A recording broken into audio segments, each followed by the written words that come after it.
Hello guys, मैं हूं विजय और आप देख रहे हैं आपका अपना यूट्यूब चैनल विजय सर। दोस्तों, आज की वीडियो में हम सॉल्व करने वाले हैं आज 8 फरवरी को एमपी बोर्ड का जो इंग्लिश का पेपर हुआ है 12th क्लास का, उसको हम सॉल्व करने वाले हैं। तो चलिए, टाइम को बचाते हुए हम पेपर को सॉल्व करेंगे। तो पहला क्वेश्चन हमारा है किसका, पैसेज का है। तो पैसेज आप ऑलरेडी पढ़ चुके होंगे, हम सीधे क्वेश्चन को सॉल्व करने वाले हैं। तो चलिए क्वेश्चन को सॉल्व करते हैं। आप यहाँ पे आप देख सकते हैं कि आपने क्या टिक लगाया था और सही क्या है। तो पहला क्वेश्चन है, the brain shifts when something dangerous happen. तो इसका जो आंसर होगा, इसका आंसर होगा गियर्स। तो आप पैसेज में ढूंढ सकते हैं, the brain shifts gear when something dangerous happens. दूसरा question, ears tongue and fingers collect information only. इसका जो आंसर होगा इंफॉर्मेशन होगा, तो दूसरे का आंसर होगा इंफॉर्मेशन। हमारा तीसरा क्वेश्चन है, फिर ब्लैंक है, inform the brain that carbon dioxide is rising in जोज ब्लड। इसमें क्या होगा, तो इसमें होगा सेंसर, ऑप्शन डी। तो तीसरे क्वेश्चन का आंसर होगा सेंसर। चलिए नेक्स्ट क्वेश्चन में चलते हैं। अगला क्वेश्चन है चौथा, which among these is the adjective form of information. जो ये जो इंफॉर्मेशन शब्द है, इसका एडजेक्टिव शब्द बताना है। तो इसका जो एडजेक्टिव शब्द होगा वो होगा इंफॉर्मेटिव। जो ऑप्शन ए है, ये इसका एडजेक्टिव शब्द होगा। दूसरा क्वेश्चन पांचवा, इन 1000 of such ways I baby जो। इसमें आपको बताना है बेबी का क्या मतलब है। बेबी का क्या मतलब है, तो आप तो जानते होंगे कि बेबी का मतलब होता है जो छोटा बच्चा, यानी कि इसका आंसर होगा यंग चिल्ड्रन। तो इसका आंसर क्या होगा, यंग चिल्ड्रन। अगला क्वेश्चन छठवां, the brain require of the oxygen he inhales. इसका होगा 20%। आप पैसेज में ढूंढ सकते हैं, यही एग्जैक्टली आंसर होगा 20%। नेक्स्ट क्वेश्चन है सातवां, give the verb form of contraction. तो आपको पता होना चाहिए कि अगर TION लगा होता किसी शब्द के अंत में तो वो नाउन होता है, तो उसी TION को आप हटा लीजिए या ION को हटा लीजिए तो वो वर्ब बन जाती है। तो इसका जो सही आंसर होगा वो वर्ब फॉर्म होगा इसका कॉन्ट्रैक्ट। तो इसका सही आंसर होगा। चलिए 8वें क्वेश्चन में चलते हैं। 8वां क्वेश्चन है, who is I in the passage. Passage में आई कौन है। तो जब आप पैसेज पढ़ रहे हैं तो आपको पता चलता है कि इसमें ब्रेन की बात हो रही है और ब्रेन बार बार बोल रहा है मैं, जो का ब्रेन मैं। तो यहाँ पे होगा जोज ब्रेन। तो सही आंसर 8वें का होगा जोज ब्रेन। नेक्स्ट क्वेश्चन है 9th नंबर का, the weight of the brain is. The weight of the brain is, इसका सही आंसर होगा 1.5 किलोग्राम। आप देख सकते हैं ये पैसेज की शुरुआत 1-2 लाइन में लिखा है 1.5 kg, तो इसका मतलब होता है 1.5 किलो। नेक्स्ट क्वेश्चन है 10th number, Jose brain is जोज। जो का ब्रेन, जो का है क्या है, पर्सनालिटी भी है, रिएक्शन भी है, mental capacity, all of this सब हैं। तो ये सभी चीज़ें हैं। एक आपको पैसेज में मिल जाएगा जो साथ में दिया है कि जो का ब्रेन जो है उसकी पर्सनालिटी भी है, रिएक्शन भी है और मेंटल कैपेसिटी भी है। तो ये आपका आंसर क्या होगा, ऑल ऑफ दिस। तो इस तरह से हमारा पहले पैसेज का आंसर कंप्लीट हुआ। अब चलते हैं दूसरे पैसेज में। दूसरे पैसेज में आप जानते हैं कि इसमें आपको एक नोट्स बनाना है पहले क्वेश्चन में, और दूसरे क्वेश्चन में आपको एक टाइटल देना है। ठीक है, तो नोट्स तो आप बना लिए होंगे, मुझे पता है, बुद्धिमान छात्र हैं आप लोग। सुटेबल टाइटल के लिए मैं आपको थोड़ा सा क्लू देना चाहूँगा कि आप जब ये पैसेज पढ़ेंगे तो आप एक बात ध्यान देंगे कि इसमें मेडिटेशन के बारे में बात हो रही है और बार बार शब्द मेडिटेशन आएगा। ये देखिए यहाँ पास मेडिटेशन है, फिर आगे बढ़ेंगे तो ये मेडिटेशन लिखा हुआ है। तो और इसके बाद फिर देखेंगे तो ये बेनिफिट, इसके बाद ये मेडिटेशन लिखा हुआ है, इसके बाद ये मेडिटेशन लिखा हुआ। तो इसमें मेडिटेशन के बारे में बात हो रही है, तो इसका जो हमारा सुटेबल टाइटल होगा वो आप मेडिटेशन दे सकते हैं, मेडिटेशन। ठीक है, तो इसका भी आंसर सॉल्व हुआ। चलिए अब अगले क्वेश्चन में चलते हैं। हमारा तीसरा क्वेश्चन है, you are the head boy of school, draft a notice for house captains and vice captain to attend a meeting presided over by the principal to prepare a plan for annual function। तो आप क्या है कि आप लड़कों के head हैं school में और आपको प्रिंसिपल के कहने पर एक एनुअल फंक्शन की नोटिस तैयार करनी है। तो आपको कुछ नहीं, एक नोटिस बनानी है, तो एक बॉक्स बना लेना है, ऊपर हेडिंग डालनी है नोटिस, उसमें डेट लिखनी है, आप अपने स्कूल का नाम लिख सकते हैं, फिर उसमें बता सकते हैं कि एनुअल फंक्शन ऑर्गेनाइज होने वाला है इस दिन को, तो वाइस कैप्टन और कैप्टन उपस्थित हो मीटिंग के लिए, ये आपको बताना है। चलिए इसके अथवा में क्या था, इसके अथवा में था design and attractive poster on behalf of Indore police to educate and warn people against unclaimed article like dolls, tiffin bags, suitcase, transistor, mobile line, public places, trains, buses।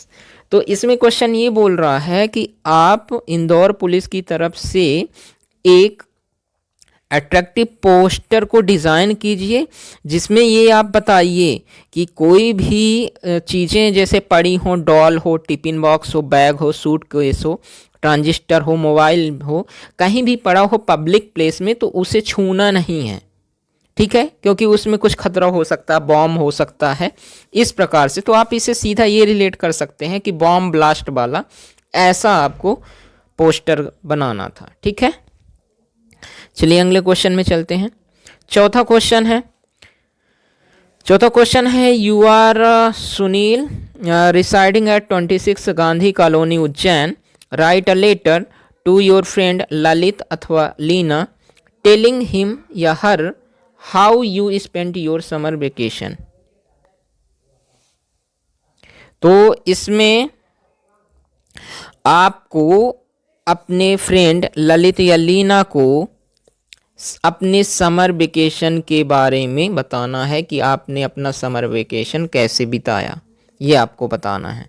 तो इसको आपको लिखना था।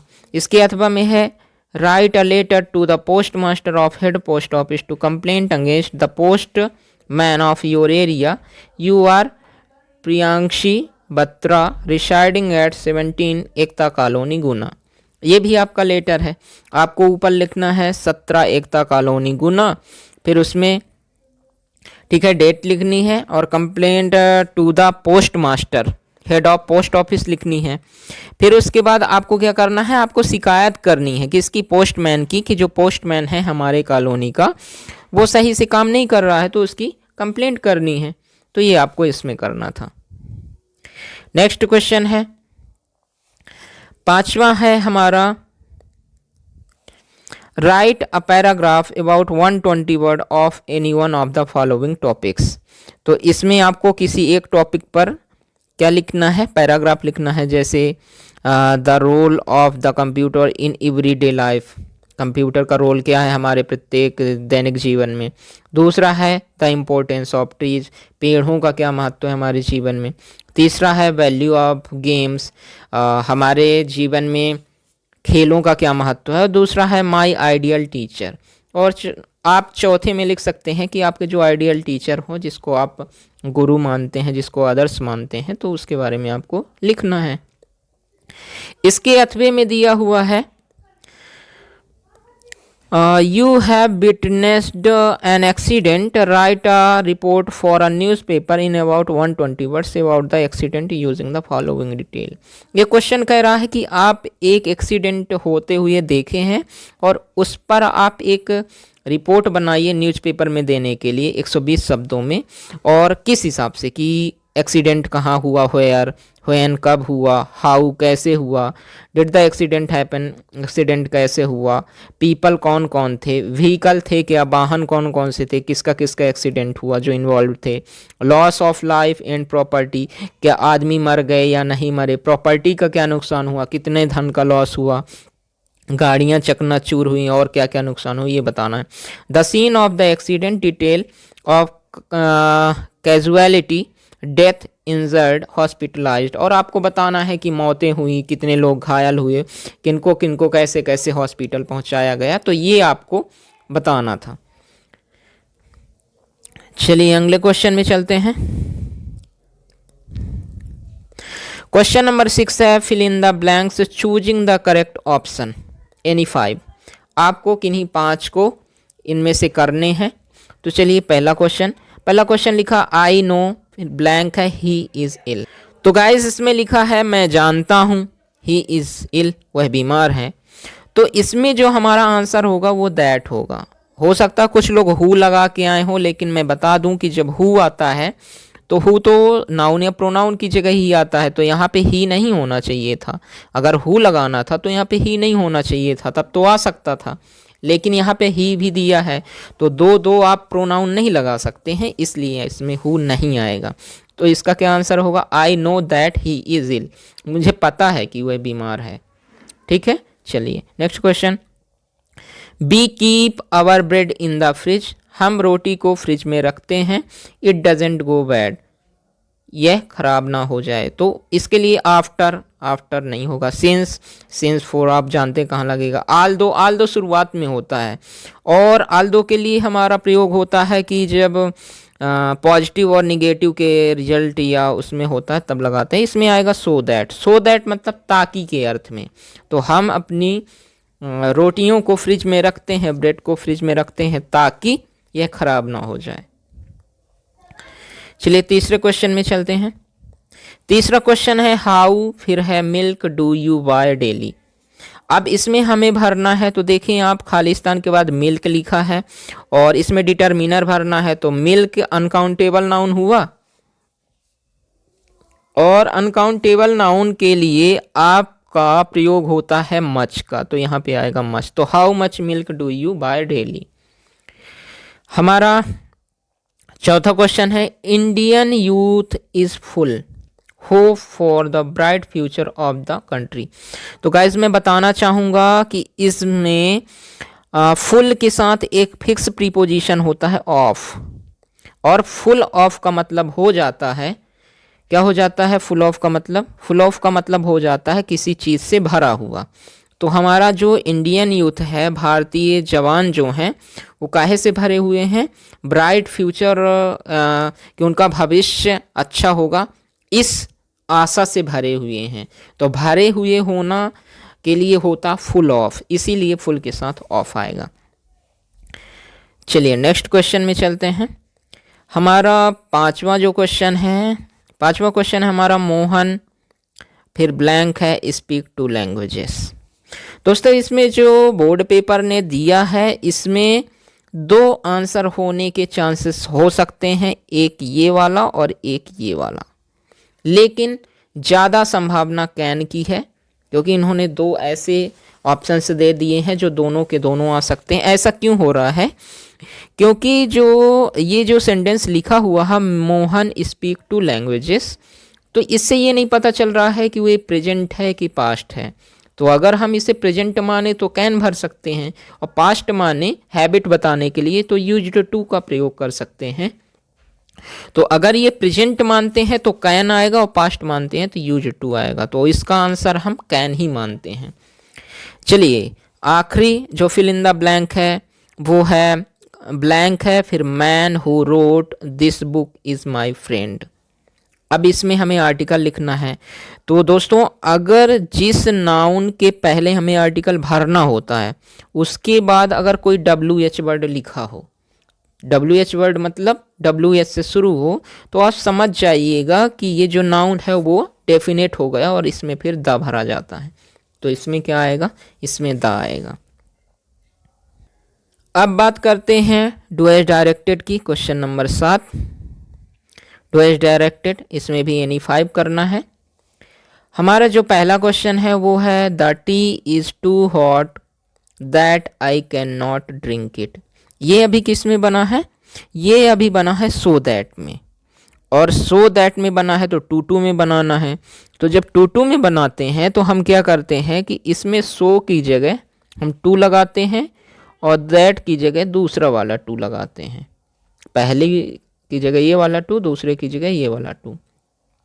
और जब हम टू टू लगाते हैं तो ना तो सब्जेक्ट आता है और ना ही हेल्पिंग वर्ब आती है बाद में टू के बाद, तो ये हट जाएगा, ठीक है। और ड्रिंक इट, तो क्या बनेगा हमारा? आप ध्यान से सुन लें, the tea is too hot to drink it, ये हमारा आंसर होगा, ठीक है। चलिए नेक्स्ट क्वेश्चन। दूसरा क्वेश्चन है हमारा पैसिव वॉइस, इसको वॉइस चेंज करना है और ये एक्टिव वॉइस दिया my friend sent me a letter. अब जब हम इसका पैसिव वॉइस बनाएंगे तो ये तो वो पास्ट इंडिफिनिट है, वर्ब की सेकेंड फॉर्म। कैसे पता चला? ये वर्ब की सेकेंड फॉर्म है। तो इसको जब हम बनाएंगे तो ये बनेगा, ध्यान से सुनने, a letter was sent me by my friend, ये हमारा आंसर बनेगा। एक बार फिर से दोहरा देता हूँ, a letter was sent me by my friend, ये हमारा आंसर होगा। चलिए नेक्स्ट क्वेश्चन में चलते हैं। अगला क्वेश्चन है हमारा, as soon as I met my friend I started weeping. जैसे ही मैं अपने फ्रेंड से मिला मैं रोने लगा। सो इसमें क्या होगा? इसमें प्रयोग करना है आपको नो सूनर देन का। तो दोस्तों बता दूं, नो सूनर इसकी जगह प्रयोग होगा as soon as. But as soon as जब हटेगा नो सूनर लगेगा, लेकिन नो सूनर के साथ डिड भी लगता है, तो ये बनेगा नो सूनर डिड आई। फिर ये वर्ब की सेकेंड फॉर्म है मेट, लेकिन डिड लगने के कारण ये फर्स्ट फॉर्म में होगा, तो ये बनेगा no sooner did I meet my friend. और ये जो कॉमा लगा हुआ है जहाँ से सेंटेंस की दूसरी शुरुआत होती है, यहाँ पे हमें देन लगा लेना है कॉमा की जगह, तो हो जाएगा देन।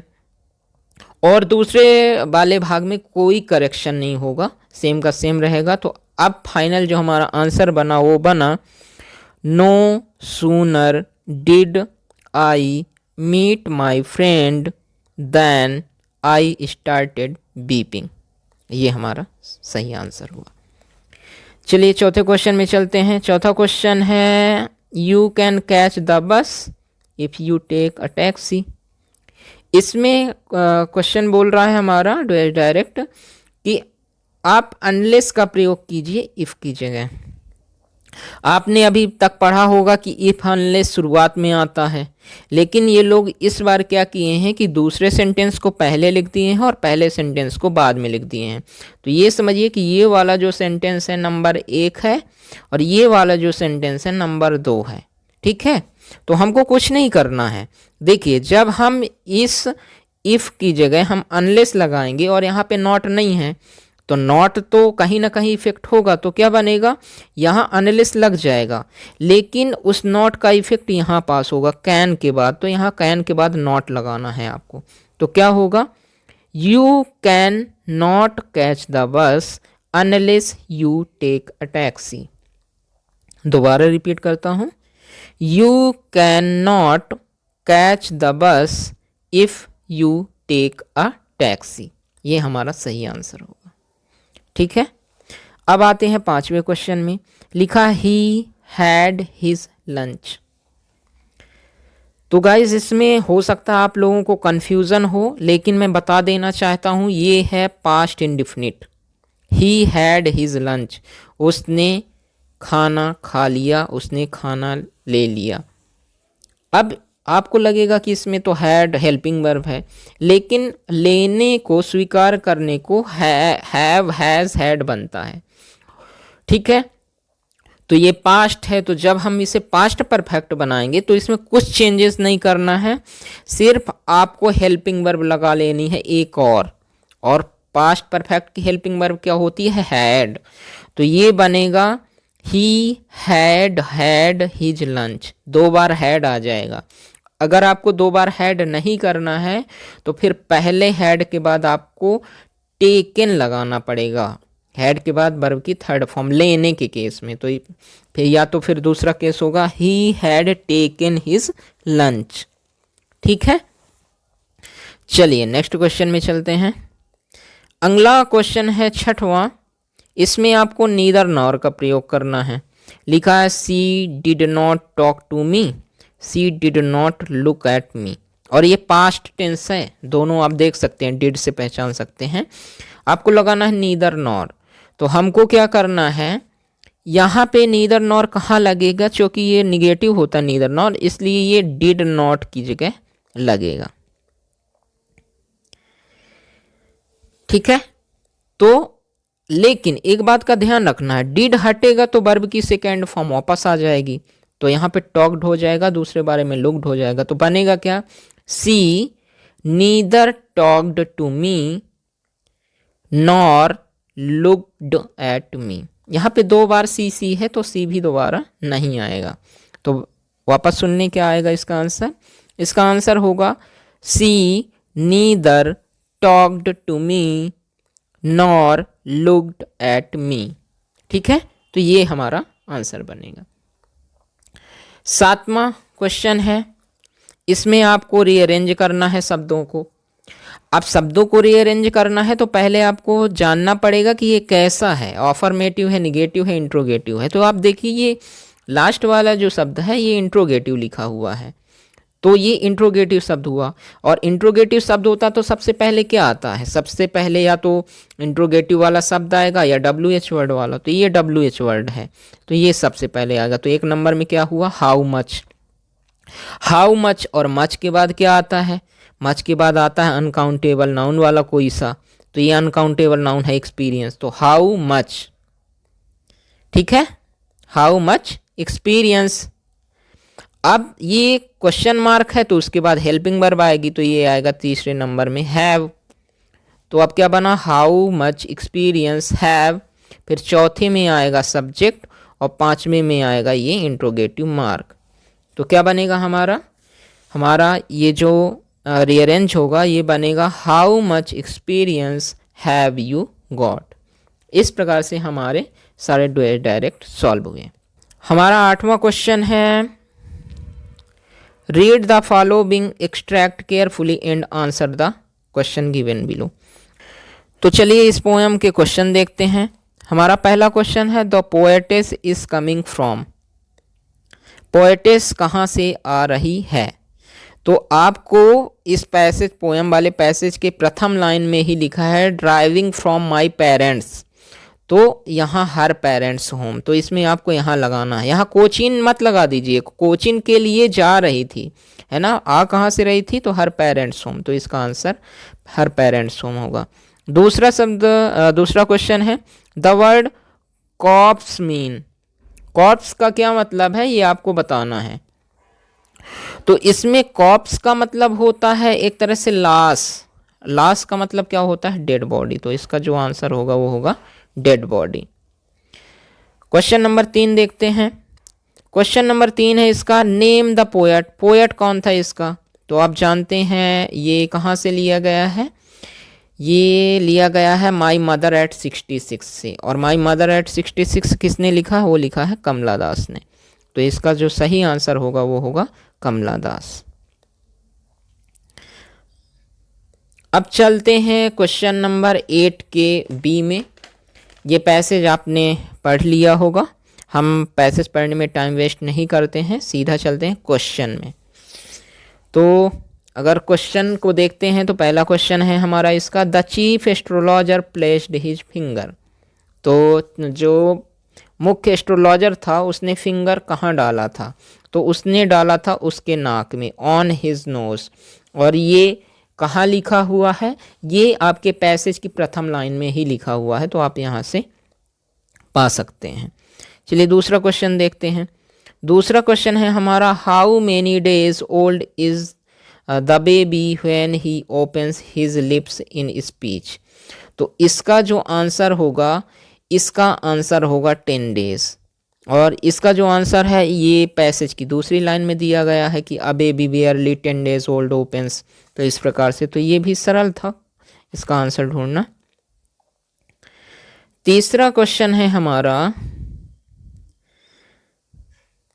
तीसरा क्वेश्चन है the prince was born, Prince का जन्म हुआ तो कब हुआ? इन the hour of the bull, यही आपका आंसर है, इन the hour of the bull. और ये लिखा कहाँ है? ये जो आपके पैसेज का सबसे नीचे वाला पैराग्राफ है उसकी पहली लाइन में लिखा हुआ है, the prince was born in the hour of the bull. तो ये सही आंसर हुआ।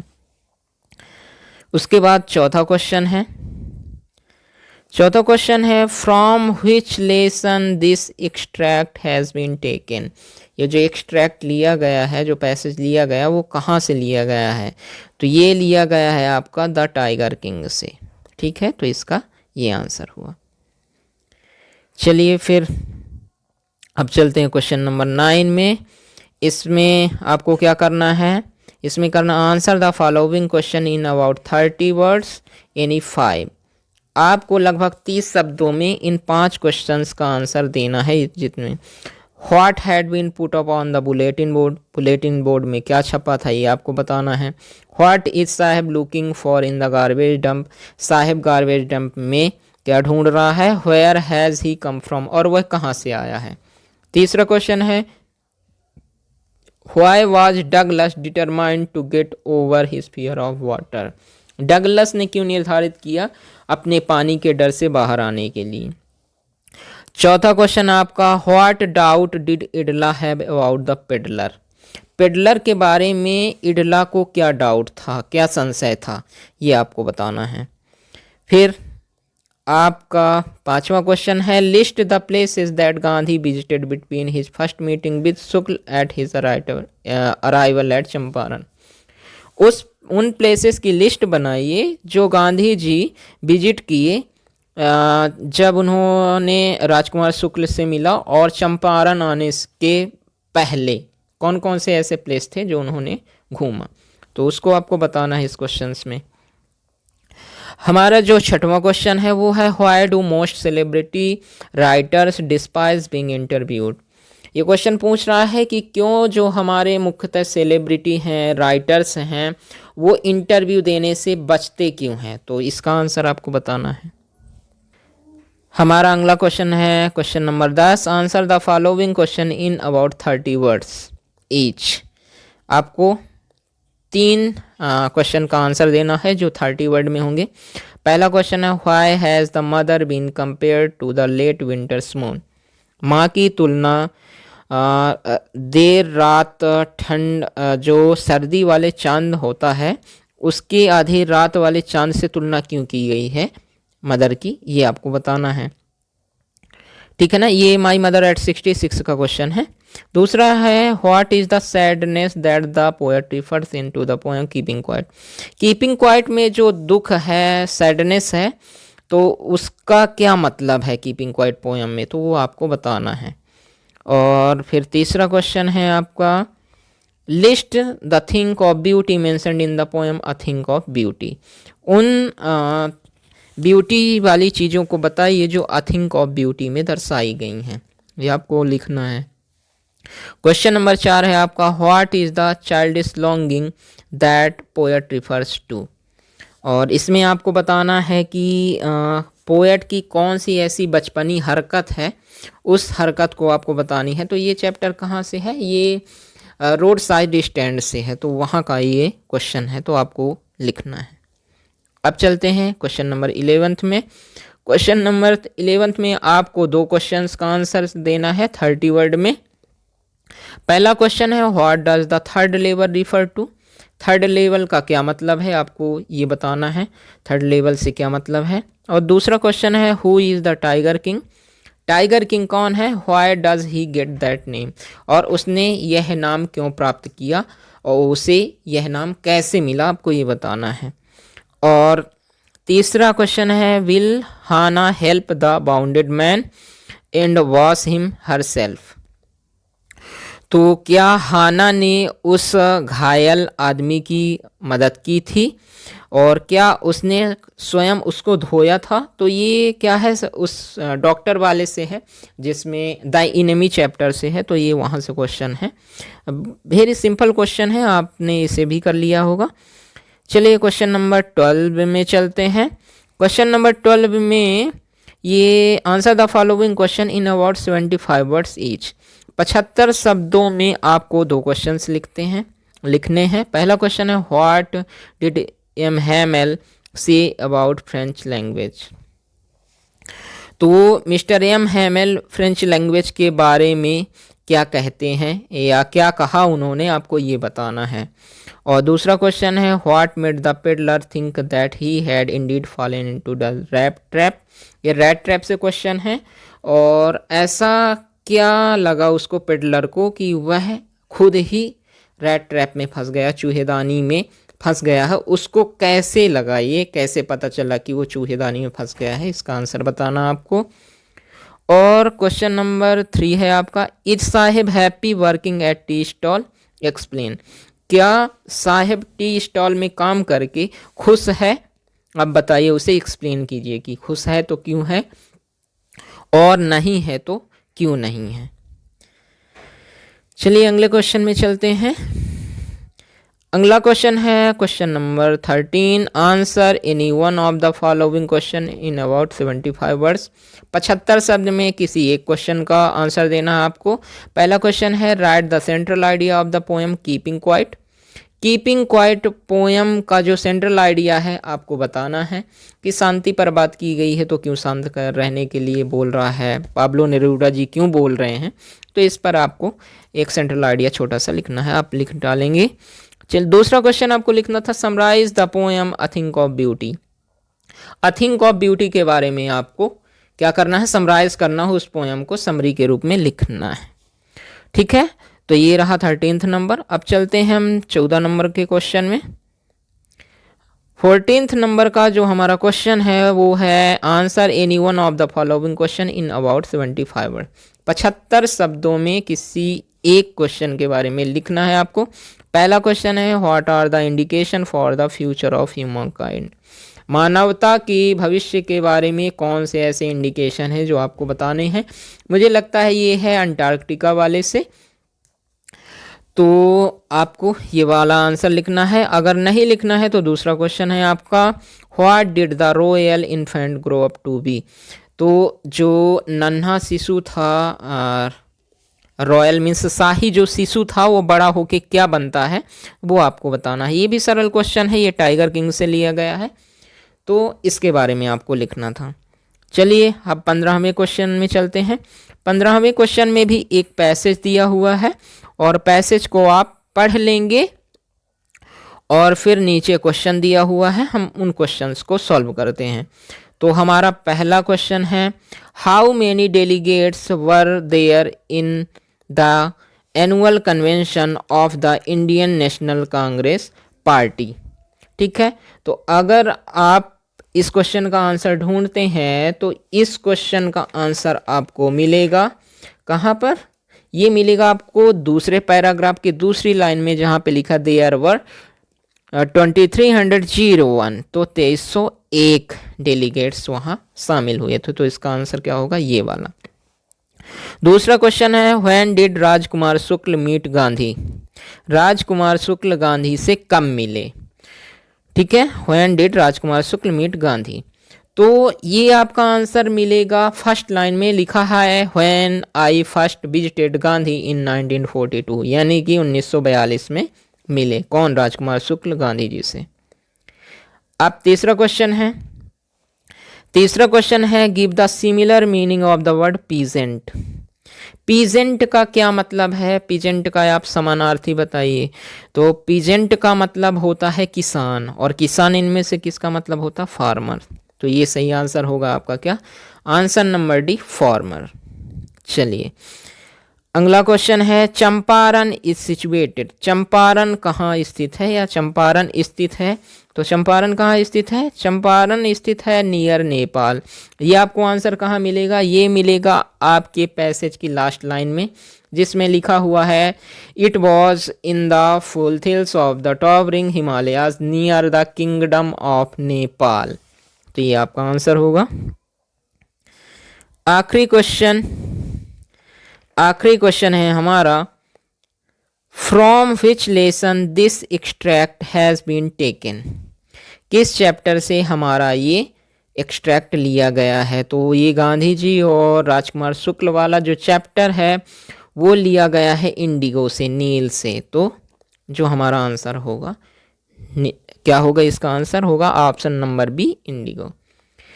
तो गाइज इस तरह से हमने आज 8 फरवरी 2024 का पेपर इंग्लिश का जो क्लास 12 एमपी बोर्ड का हुआ था वो हमने सॉल्व कर लिया है और आप मिला सकते हैं, ये वही पेपर है। और हमने सॉल्व किया है कौन सा पेपर? ये पेपर है हमारा सेट डी का।